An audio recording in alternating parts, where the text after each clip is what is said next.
Hi guys, dating tagpuan naman po tayo mga may guys. Ayan, so nagutom ako talaga. Kakain tayo.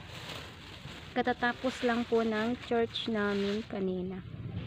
So naglakad ako papasok kasi di naman makapasok yung tricycle dito. Then may tricycle naman po sa loob.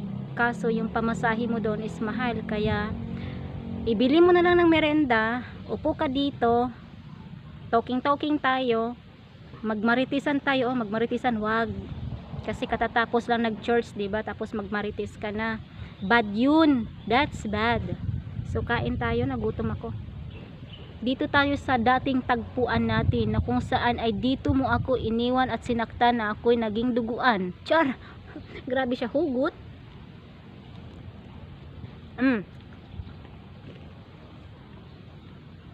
Ang ganda ng shades ko. Matanggal yung pustiso ko. Ano ba yan? May pustiso kasi ako doon sa ano. Dito na side. Nagpapustiso ako kasi nga balak ko siyang bunot lahat. Up and down yan. Pabunot ko yan. Kasi sira yan silang lahat. So pabunot natin. Di bali ng pustiso. Wala namang forever talaga. Tsa. Forever gym.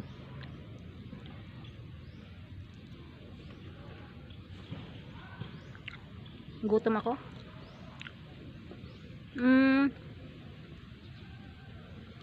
25 pesos. Diba?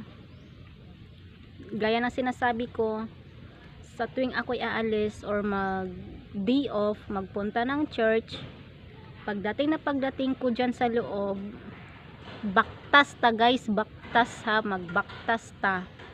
Ayaw pagpapiling-piling din ha no, pagbaktas kay para nakaipalit og kanao saging na barbecue unya parisan day nimo og beer o di ba? Beer. Tubig di ay. Sus Ginoo ko. Naay kuan ba naay mag-cater diri abang katawa po siya apil. Ito. Kitan ba? Nga siya. Hindi makita. Pakita na ako niya sa inyo. No kana bitaw magyaw-yaw bitaw tano. Na actually ma-enjoy ba? So ang nakuha nako diri ang mga may guys. Ayaw gyud pagpamugot-mugot. Di ba? Ayaw ka sige mag-imot-imot dira. Oy, bahala gibulagan ka sa imong asawa din ha, sa imong bana or whatever nga gipang bulag-bulagan mo din ha. Gibulagan ka sa boss nimo. Ay sus mga may guys, oy, enjoy lang. Enjoy, 'di ba? And don't give a shit. Char, don't give a shit. Grabe siya, don't give a shit. Oh my goodness, grabe siya maka-English ba? Intro pa lang to ha, dili pa to kuan, basta ka intro pa lang to. Nas Miming. Ming. Oh, yan. Ming, kumusta man Ming? Oy, nakapangdakop ba tadhag ilaga Ming? Mahina ang panagat Ming? Ewan sa Miming, bullshit ka. Oh. Oh my goodness. So yeah, sarap ng feelings na yung makapag-church ka. Kasi iiyak mo lahat doon sa kay Lord. Hingiin mo doon kay Lord na Lord, ganito Lord. Favor naman Lord. Ano ba yung gusto mo sa buhay ko Lord? 'Di ba? Yun. Huwag kang hihingi ng milyon kay Lord ha. Kasi yung pera is ano yan, wrath of devil yung pera. Kaya huwag kang hihingi ng pera kay Lord. So yung hingiin mo is wisdom. Ayan, yun ang hingiin mo. Kasi kanina wala kong ibang hiningi kay Lord kundi wisdom. Sabi ko Lord, bigyan mo naman ako ng wisdom. Yung kagaya kay Solomon. 'Di ba? So si Solomon, wala siyang ibang hiningi kay Lord kundi yung wisdom. So si Solomon ay alam niyo na po na isa siyang pinaka mayaman noon. So basahin niyo po yan lahat mga may guys. Sa mga mahilig magbasa, kasi ako mahilig talaga akong magbasa, mahilig akong manood or ng mga Bible or yung mga stories about sa mga disciples noong unang panahon. At saka ngayon, mahilig po ako magbasa. sa TikTok para hindi ako hindi wala ako sa TikTok, hindi ako masyado nanonood sa TikTok o sa mga stupido na mga videos, hindi ako nanonood kasi wala kang makukuha diyan na content, kumbaga I mean wala kang makukuha na pagsiyaatan no ti Ilocano pay. So pagsiyaatan means ano ba yan sa Tagalog, kabutihan. Ayan, pagsiyaatan, no? Wala kang makukuhang mabuti na aral. So dyan po ako lagi nanonood or binabasa ko yan mga may guys. So masakit yung mata ko, napulingan siya ba, sakit kaayo yung pula siya po, sakit siya.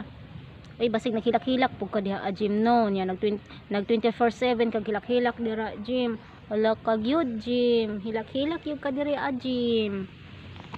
Anong hilak man ta oy, kinsa mo gud nang hilak-hilakan dira a good, my goodness. Ay hilak-hilak din ha, mohilak gani ka dito ka kay Lord, mohilak kay naagi na siya sukli nga panalangin nimo ug ang imuhang pamilya, buong pamilya nimo panalanginan, imong anak panalanginan, imong bana panalanginan, kun do na kay bana panalanginan na siya, kun do na kay asawa panalanginan na siya. Kay dito ka kay Lord ni hilak, ayaw paghilak sa mga tao kay mga tao ordinaryo ra na nga pareha nato diri sa kalibutan nga wa pud na sila Ginoo, nga ikaw do na kay Ginoo, ikaw mohilak ka dito sa Ginoo, ayaw sa mga tao kay dili mahimot ang Ginoo ni ana. Tama ba? So maunay ako ang encouragement sa ato adunhi, kabalo ko nga kitang tanan murag nagkalisod ta sa panginabuhi, sa financial, sa tanan, sa everything na mga may guys. So sa ako ang pagsimba karon, mas share po nako sa inyo nga importante nga seek ye first the kingdom of God and his righteousness shall be added unto you. O diba? Seek ye first. Unaha ang gingharian sa Ginoo. Unaha ang Ginoo sa imong kinabuhi.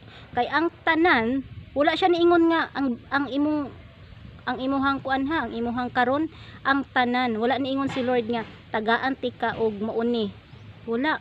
Niingon si Lord nga and all these things shall be added unto you. Igadugang ra na siya mga may guys. So pagkanindot mo na siya permi nako ginagunitan mga may guys ako ang kinabuhi karon bilang isa ka single mom.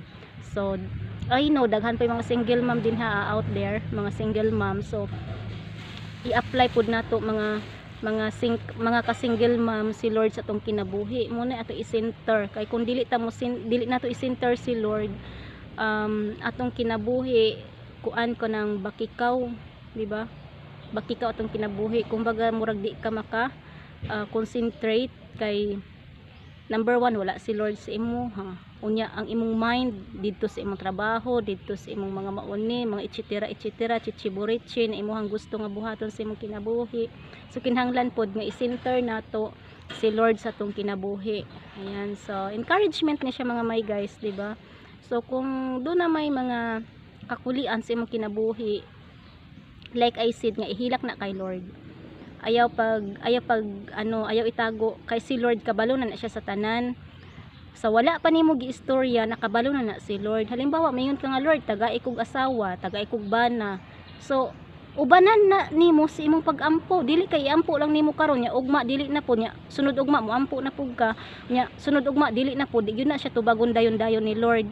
Kaya ang gusto ni Lord nga kanang continue gyud ka, patiently gyud ka, tagaan gyud na nimo og panahon. Ingana pod si Lord, sukdon pa ka ni Lord ana.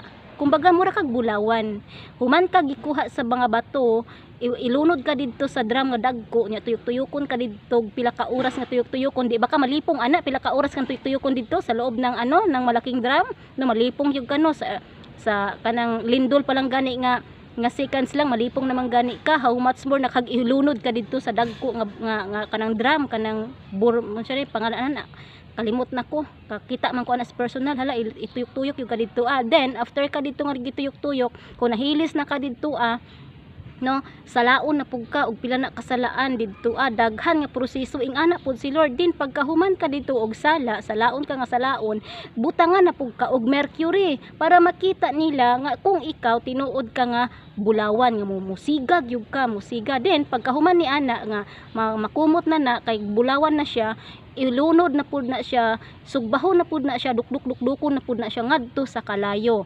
So karon kung mahumanan na siya nga proseso, kung ikaw tinuod ka nga bulawan, musidlak gyud ka, dili ka piki. So ingana na si Lord, daghay proseso si Lord nganong Lord nganong wala man gyud ko nimo gitagaan ani Lord, wala gyud ko nimo gitagaan og buutan nga mabana, wag gyud ko nimo gitagaan Lord og kanang mabuutan nga asawa.